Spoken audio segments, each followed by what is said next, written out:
Unfortunately, a lot of people run on unproductive programming that they learn from their parents or from society or from their teachers or from their friends growing up.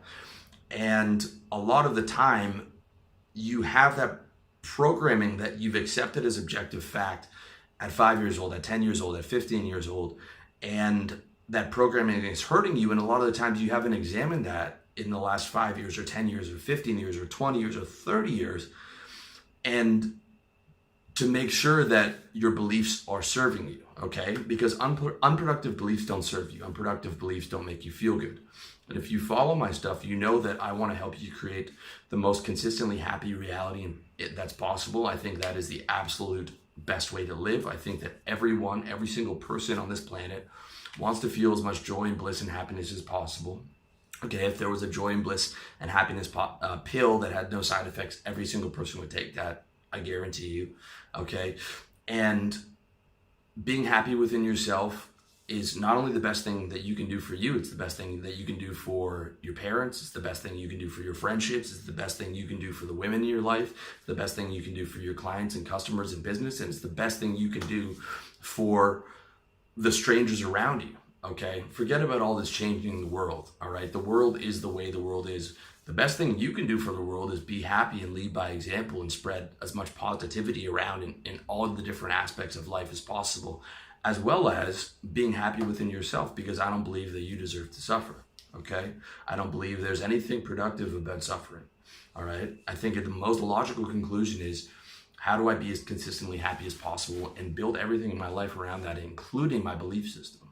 That's why I say, time to make your beliefs your bitch instead of taking orders from them. And you can do it, all right? All it takes is will and creativity. Will and creativity, and you make your beliefs work for you, all right? Let me give you some examples. Let's say you have the belief that bad things happen to me, all right? Let's question that. First off, is that an objective fact, okay? Just because bad things happen to you in the future, in the past, does that mean bad things have to happen to you in the future, okay?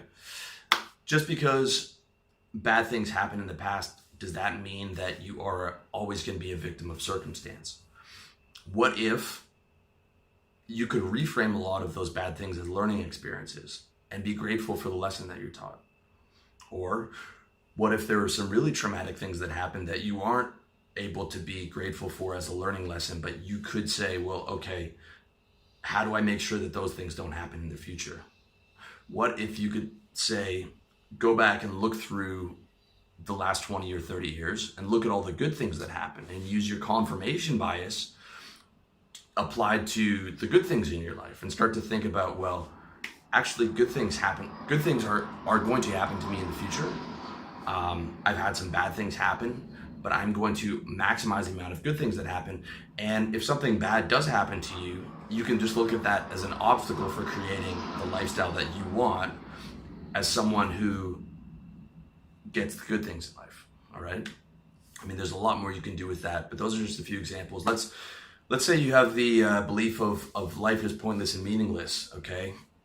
Objective materialism is what you were taught in school, all right? You were taught it as a fact, but the reality is what you were taught, if you're relatively intelligent, especially, if you're a young man like I was growing up, it's very easy to extend that logic to think, well, we're just spinning around this orb in space and none of it matters, and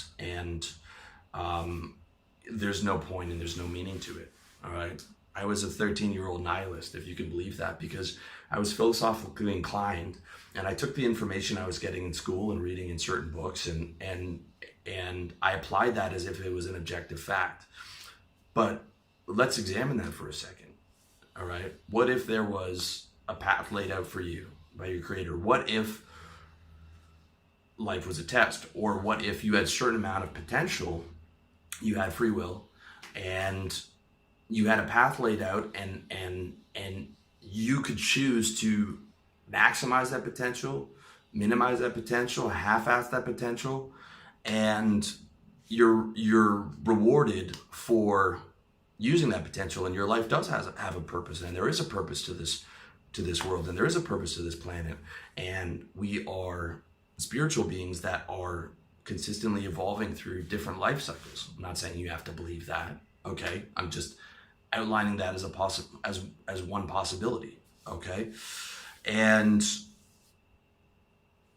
an example towards that is God doesn't exist and the universe is neutral at best and hostile at worst, right? Would you be happier if you believed in a loving creator and some type of potential for an afterlife? Probably. Does science have all the answers? No. Science can go back as far as the Big Bang, and you don't have to change that model, okay?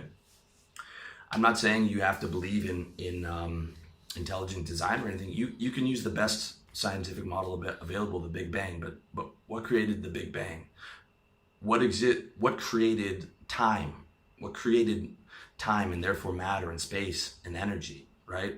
Because if the Big Bang happened 3 billion years or so, there was a point before time existed. What created that? And then what sustains that, right? Scientists are constantly analyzing down to the smallest particles, and then 10 years later they'll find a smaller particle, or they find that there's actually space between particles, and that matter is primarily space, right? And then you have stuff like the Heisenberg principle, where the subject affects the object. It's like you can go deep into that and science won't have an answer for you. Okay, so what if science didn't have the answer, and what if you start looking at people who are able to speak with authority on those subjects? Okay, what if you started at looking at spiritual authorities that, you know, 1 billion people believe in?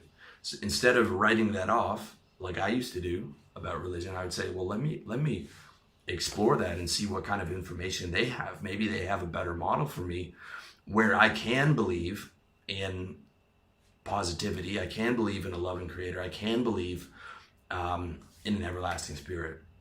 Maybe if you're interested in that. Okay, I mean, if you're not, you could still frame it as, well, life has meaning within my life. The present moment exists. The present moment's real. The world is real. Suffering is real. You know, I can go through my life and limit suffering for myself and others and feel like some kind of an achievement when I live that way, right? Let's say death, all right? That's the granddaddy, right? Death is happening, 100% for sure.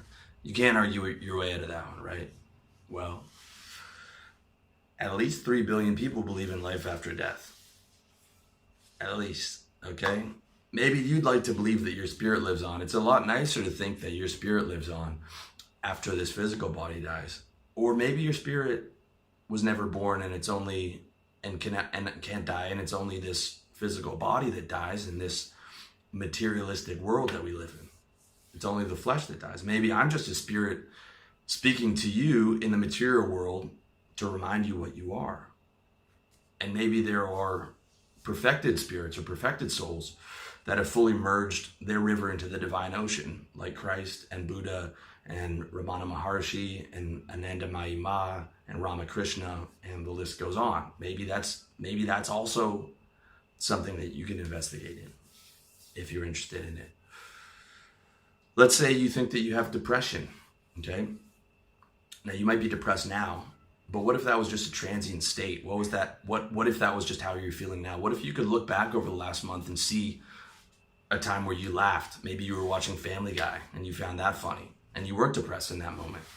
Or what if you could look back through the 8 hours a day that you're asleep, you're not depressed there? Or what if you could look back through the times you're having sex in the last month where you were enjoying yourself? So what if just depression was just a state that you entered in a lot, but that was also transient? Okay, because then that gives you the freedom to say, well, hey, I had happy moments here. What do I do to make more of these happy moments? Maybe I can model someone who's happy. Maybe I could devote my life to modeling happy people, taking total control over my environment, and trying to create a lifestyle that's as consistently happy as possible every day. What if I devoted all my energy to that? Because that's how much I hate being depressed.